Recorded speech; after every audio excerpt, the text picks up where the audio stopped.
Following the spate of insecurity across the country, most of the state governors are overwhelmed as armed herdsmen, bandits, and gunmen operate in their states unchecked, with Ondo State serving as a gateway to the northern part of the country. The activities of the invading marauders were recorded in most parts of the state as they used the state to spread their criminal activities to other southwest states. Concerned by what the people had been subjected to, Governor Akeredolu stood up to protect the state. With the armed herdsmen having a field day in the state, Akeredolu ordered that all herdsmen occupying the forest reserves across the state should vacate the forest and as well be registered with the state government regarding their presence in the state.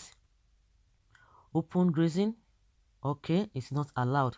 The governor, who is the chairman of the Southwest Governors Forum, also announced the immediate ban on open grazing and under grazing across the 18 local government areas of the state.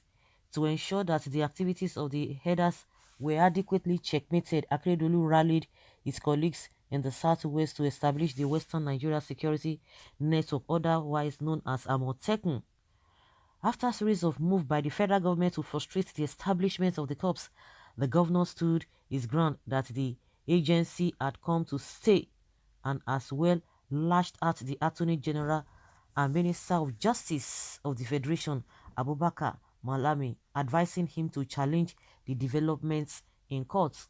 Akeredolu vowed that he will not fail in his responsibility as governor of the state, emphasized that the state and the people, particularly the coming generation, will not be mortgaged for political expediency under any guise.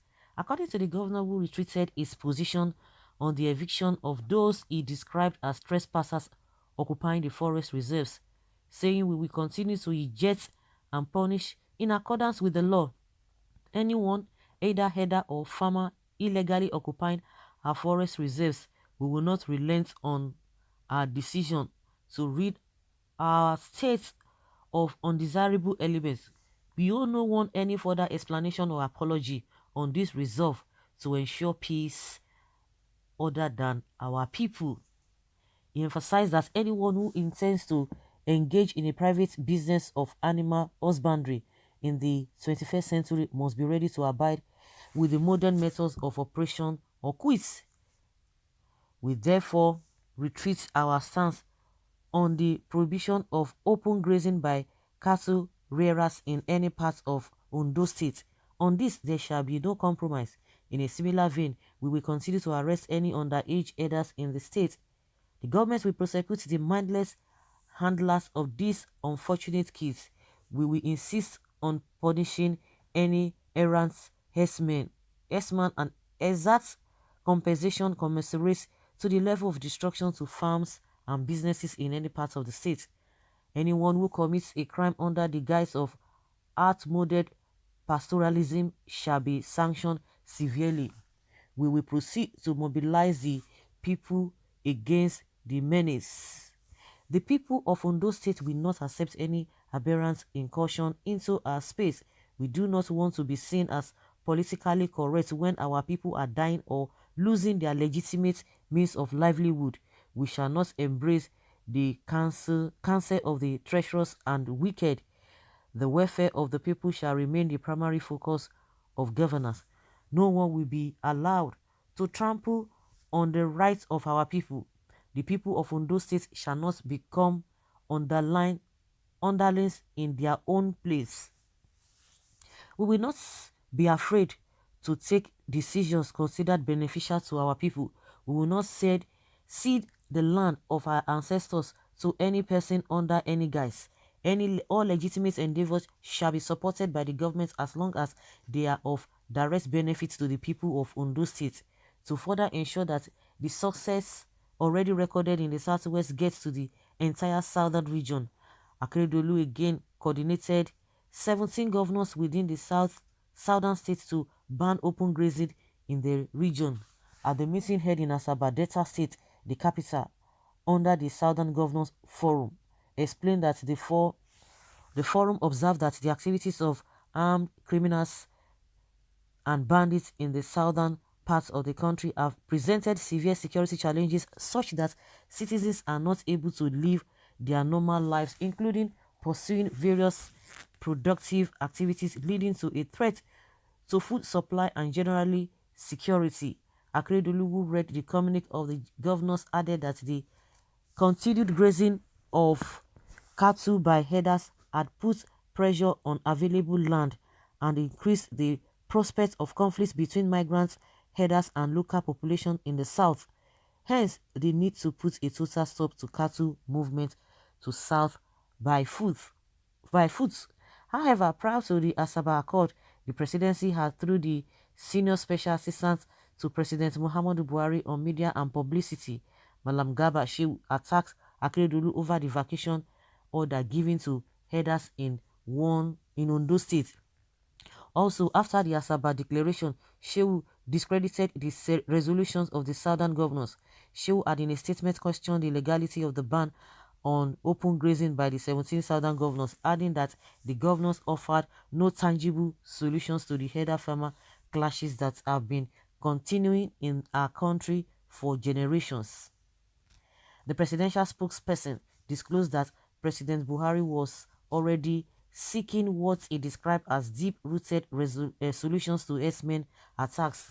Angered by the position of Shehu, Akeredolu, through his aide, stated that the suspicious defense of criminal elements under the guise of Herdsmen is most unacceptable and goes a long way to show that Allah, which is the umbrella body of Herdsmen, could not have done better.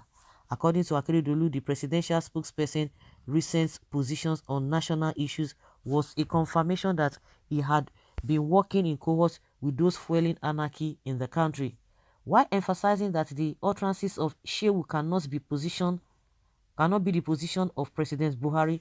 The governor said that Shehu's resolve to place recommendation of an appointee above that of the 17 governors was a confirmation of his involvement in grand conspiracy against the country.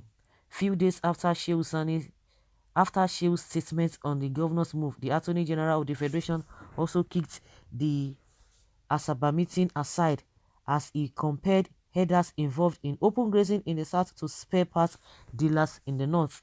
Responding to the Malami's stance, Akeredolu emphasized that it was worrisome for the AGF, who is a senior advocate of Nigeria, SAN, to compare a well-structured business such as the spare parts business with the archaic method of cattle grazing.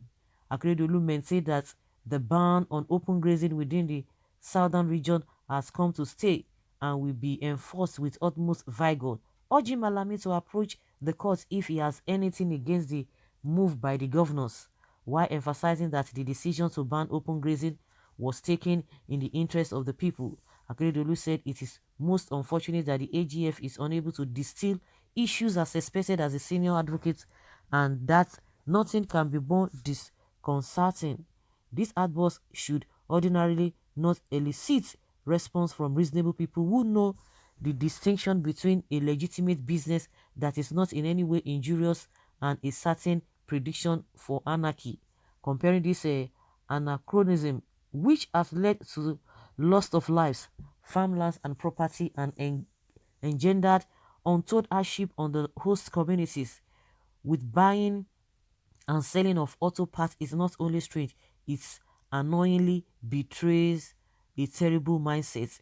Meanwhile, with Akeredolu's persistent clash with the presidency over the issue of Herdsmen and open grazing, some people are on the belief that the Ondo State might be considering quitting the All Progressives Congress (APC) for the People's Democratic Party (PDP).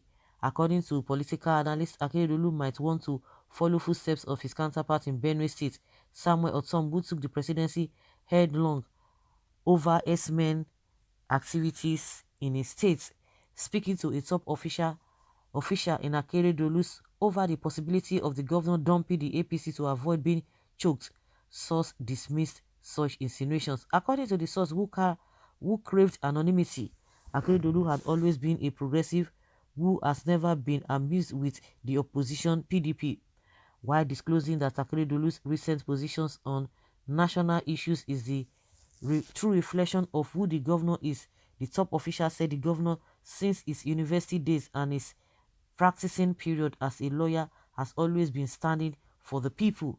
The source added that Akeredolu is a person structured in a way that we hit the nail on the head and we say the truth no matter whose else is God. Okay. Well, I don't know what you think. Let's hear your opinion on this matter.